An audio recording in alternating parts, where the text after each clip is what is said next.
Assalamualaikum warahmatullahi wabarakatuh. Baik sahabat, kita balik lagi ya. Nah, kali ini saya akan membahas untuk latihan pedagogik 2021 nomor 21 sampai 40. Jadi untuk nomor 1 sampai 20 saya sudah share teman-teman ya di link saya yang satunya. Baik, kita mulai saja. Untuk soal nomor 21 ya. Salah satu prinsip dalam penyusunan rencana pelaksanaan pembelajaran RPP adalah, jadi langsung saja nih, yang itu B ya. Pembelajaran dirancang dengan berpusat pada peserta didik. Jadi diperhatikan teman-teman ya. Prinsip penyusunan RPP itu adalah untuk pembelajaran dirancang dengan berpusat pada peserta didik. Jadi saya langsung jawab aja untuk jawaban yang benar. Oke. Untuk soal nomor 22. Perhatikan beberapa komponen dari RPP untuk mata pelajaran bahasa Indonesia adalah sebagai berikut. 1. Kompetensi dasar, 2. Indikator, 3. Tujuan pembelajaran. Nah, untuk kompetensi dasar, mengenal kegiatan bermusyawarah. Indikatornya menyebutkan 2 ciri kegiatan musyawarah. Tujuan pembelajarannya, setelah pelaksanaan pemilihan ketua kelas, siswa dapat menyebutkan 2 ciri kegiatan musyawarah dengan benar. Nah, berdasarkan komponen-komponen RPP tersebut, prinsip yang digunakan adalah A. Memberikan umpan balik dan tidak lanjut, B. Mendorong partisipasi aktif pada peserta didik, C. Memperhatikan perbedaan individu peserta didik, D. Keterkaitan dan keterpaduan. Jadi, jawaban yang paling benar adalah keterkaitan dan keterpaduan ya teman-teman, karena di sini kan semua unsur disatukan, yaitu kompetensi dasar, indikator, dan tujuan pembelajarannya. Lanjut untuk soal nomor 23. Benjamin S. Bloom mengembangkan ranah kognitif dengan urutan sebagai berikut. Nah, benar yang mana nih? Oke, lanjut ya. Sebenarnya jawabannya udah B, tapi saya kasih dulu pilihan yang A. Ingatan, pemahaman, analisis, aplikasi, sintetis, dan evaluasi. Yang B, ingatan, pemahaman, aplikasi, analisis, sintesis, dan evaluasi. Yang C, ingatan, pemahaman, sintesis, aplikasi, analisis, dan evaluasi. Yang D, ingatan, pemahaman, analisis, aplikasi, evaluasi, dan sintesis. Sebenarnya di sini benar semua ya teman-teman, tapi kan harus sesuai. Jadi kita pilih yang sesuai urutannya, yaitu yang B, yaitu ingatan, pemahaman, aplikasi, analisis, sintesis, dan evaluasi.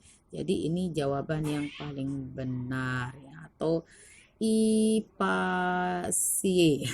ya. Ingatan, pemahaman, aplikasi, analisis, sintesis, dan evaluasi. Jadi harus ingat huruf awalnya sih biasanya kalau saya mau mengingat. Oke, untuk soal nomor 24.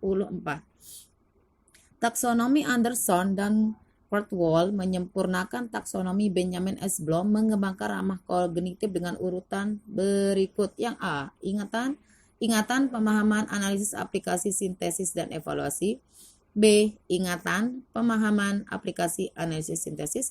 Yang C, ingatan, pemahaman, sintesis, aplikasi, analisis, dan evaluasi. Yang D, ingatan, pemahaman, aplikasi, analisis, evaluasi, dan mencipta. Jawaban yang paling benar itu adalah yang C ya teman-teman, yaitu setelah dikembangkan, maka urutannya itu ingatan, pemahaman, sintesis, aplikasi, analisis, dan evaluasi. Itu jawaban yang paling benar. Jadi ingat huruf awalnya ya, IPSAAE, IPAS jadinya ya, IPAI ya, IPSAAE. Ingatan, pemahaman, sintesis, aplikasi, analisis, dan evaluasi. Lanjut soal 25. Model pembelajaran yang mempunyai keunggulan antara lain berpikir dan bertindak kreatif, memecahkan masalah yang dihadapi secara realistis, merangsang perkembangan kemajuan berpikir siswa untuk menyelesaikan masalah yang dihadapi dengan tepat adalah A. Role playing, B. Inquiry, C. Problem solving, D. Picture and picture. Jadi yang benar itu adalah problem solving ya teman-teman, yaitu berpikir dan bertindak untuk memecahkan suatu masalah secara realistis. Itu namanya itu namanya model pembelajaran problem solving. Oke, lanjut nomor 26.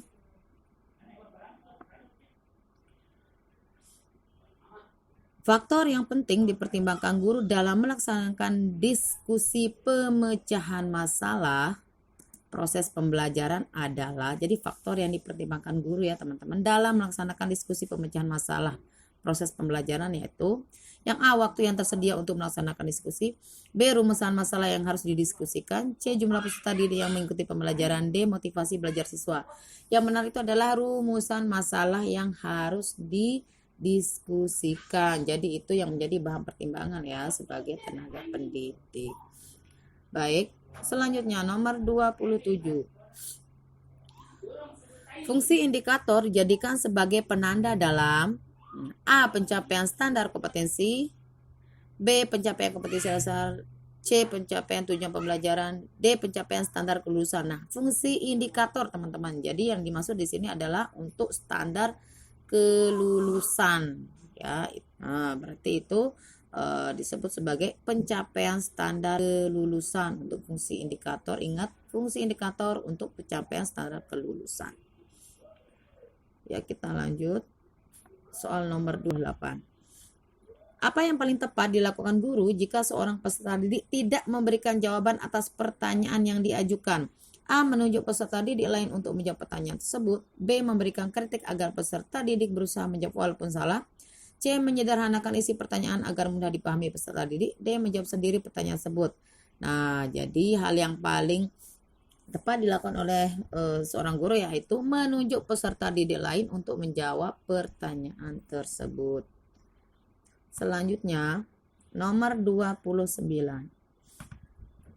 Prinsip sistematis sebagai salah satu prinsip pengembangan silabus artinya A, cakupan, kedalaman, tingkat kesukaran, dan urutan penyajian materi dalam silabus sesuai dengan tingkat perkembangan fisik, intelektual, sosial, emosional, dan spiritual peserta didik.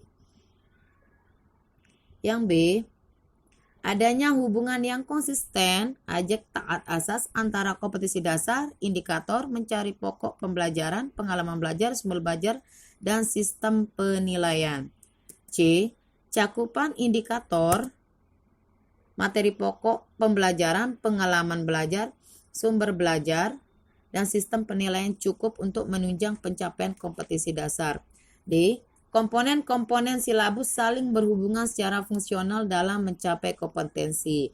Jadi, jawaban yang paling tepat untuk pertanyaan nomor 29 yaitu prinsip sistematis ya teman-teman. Prinsip sistematis sebagai salah satu prinsip pengembangan silabus, yaitu artinya komponen-komponen silabus saling berhubungan secara fungsional dalam mencapai kompetensi. Baik, soal berikutnya nomor 30. Ciri-ciri kelas yang menggunakan pembelajaran CTL adalah sebagai berikut kecuali A, sharing dengan teman, B, guru kreatif, C, pengalaman nyata, D, menggunakan satu sumber. Jadi yang benar itu adalah menggunakan satu sumber ya teman-teman untuk pembelajaran CTL ya. Kemudian nomor 31. Dalam memilih dan mengembangkan materi pembelajaran, Ibu Murni Nugroho selalu menyeleksi materi pembelajaran yang telah teruji kebenarannya, tidak ketinggalan zaman, dan memberikan kontribusi untuk pemahaman ke depan. Kriteria penyeleksian dan pemilihan materi pembelajaran tersebut memenuhi kriteria A, sahih, B, kebermanfaatan, C, layak dipelajari, D, menarik. Jadi yang paling benar di sini adalah sahih teman-teman ya, atau benar. Jadi mengembangkan materi pembelajarannya. Jadi menyeleksi materi pembelajaran yang telah diuji kebenarannya. Ya, itu istilah lain dari benar itu sahih. Baik, nomor 32. Bu Rosa menyiapkan materi pelajaran dimulai dari materi-materi yang dikenal siswa, kemudian menuju hal-hal baru dan dianggap lebih mendalam. Bentuk pengembangan materi yang disusun Bu Rosa mengikuti pola A, kausal, B, spiral, C, kronologis, D, inquiry.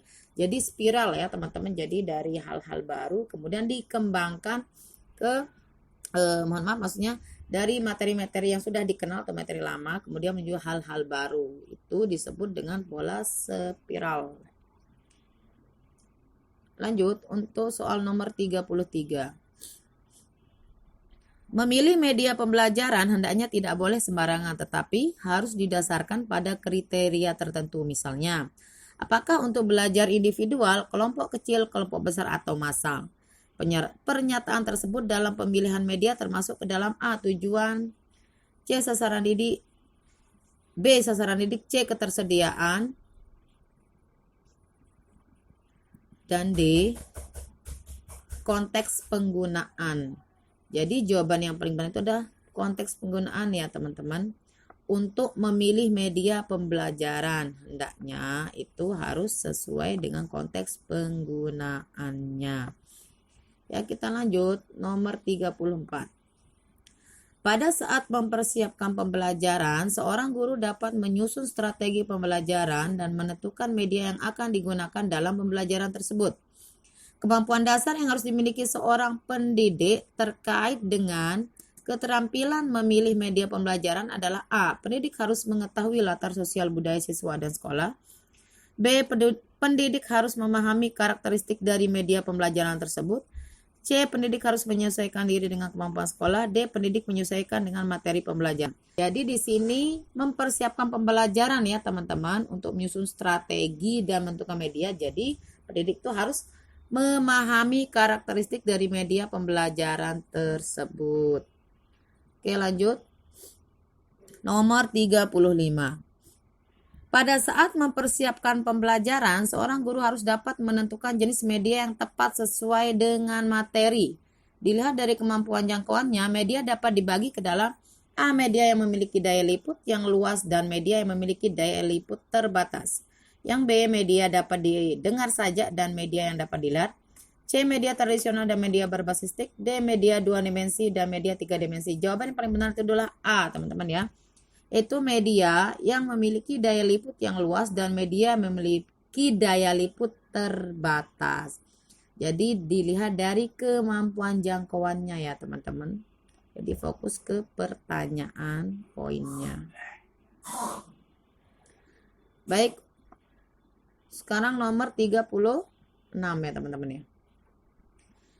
Di ruang media tersedia berbagai macam media yang berdebu dan agak usang. Sebagai seorang pendidik, media mana yang akan digunakan? Dia memiliki beberapa pertimbangan dalam hal ini. Pertimbangan dalam memilih media pembelajaran yang harus diperhatikan adalah A. Tujuan, sasaran didik, karakteristik media, waktu pengoperasian, biaya, ketersediaan, konteks penggunaan, dan mutu teknis. Jadi langsung aja ya teman-teman, kalau di sini jawabannya paling A, maka yang harus diperhatikan ya dalam memilih media pembelajaran. Yang pertama itu tujuan, kemudian sasaran didik, karakteristik media, waktu pengoperasian, biaya, ketersediaan, konteks penggunaan, dan mutu teknis. Jadi di sini yang paling lengkap itu yang A ya, karena ada mutu teknisnya. Baik, kita lanjut nomor 37. Iya. Seorang guru harus mampu memanfaatkan media pembelajaran dan sumber belajar untuk mencapai tujuan pembelajaran utuh. Pernyataan berikut yang benar terkait dengan media pembelajaran adalah A. Media pembelajaran yang paling baik adalah media berbasis stick. B. Sebuah media dapat digunakan untuk semua kegiatan pembelajaran. C. Media dapat digunakan sebagai pembawa pesan dalam suatu kegiatan pembelajaran. D. Memilih media tidak perlu banyak pertimbangan agar tidak merepotkan. Nah, jadi yang paling benar itu C ya teman-teman. Jadi media pembelajaran ya harus dimanfaatkan untuk sumber belajar dengan tujuan pembelajaran utuh itu yaitu untuk agar media dapat digunakan sebagai pembawa pesan dalam suatu kegiatan pembelajaran. Oke, lanjut nomor 38. Setiap materi pembelajaran memiliki tingkat kesukaran yang bervariasi. Untuk memudahkan peserta didik memahami materi yang memiliki tingkat kesukaran tinggi, guru sering memanfaatkan media pembelajaran. Misalnya media gambar atau tayangan video yang berisi sistem peredaran darah. Fungsi media pada pernyataan tersebut adalah A. Menampilkan objek yang terlalu besar. B. Membuat konkret konsep yang abstrak. Menampilkan objek yang C. Menampilkan objek yang tidak dapat diamati dengan mata telanjang. D. Membawa objek yang berbahaya atau sukar didapat di dalam lingkungan belajar. Jadi jawaban paling tepat yaitu B, teman-teman, membuat konkret konsep yang abstrak. Jadi apalagi di sini untuk peredaran darah ya. Jadi lebih bagus menggunakan media pembelajaran.